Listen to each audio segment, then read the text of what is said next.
Unti-unti nang nililinaw ng maraming netizen matapos muling mabanggit at mabati si Kim Chiu sa Itbulaga.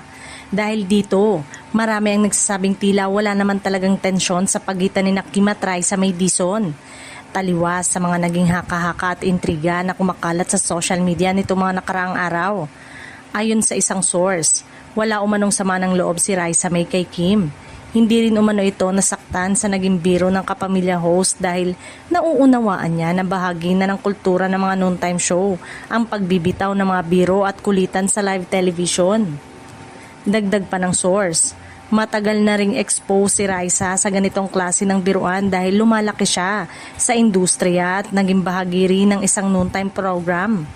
Kaya naman, hindi na umano ito bago sa kanya at wala siyang nakitang masamang intensyon sa naging payag ni Kim. Dahil sa bagong impormasyong ito, marami ang nagsasabing ang mga intriga ay lalo lamang pinalaki ng ilang netizen at bashers. Ayon sa kanila, tila mas naging kontrobersyal ang issue sa social media kaysa sa tunay na nararamdaman ng mga taong direktang sangkot dito. Marami rin ang umaasa na tuluyan ng matatapos ang usapin at sa halip ay pagtutuunan na lamang ng pansin ng positibong samahan ng dalawang kampo. Para sa kanilang mga taga-suporta, mas mahalagang manaig ang respeto at pagkakaibigan kaysa sa mga haka-hakang walang matibay na basehan.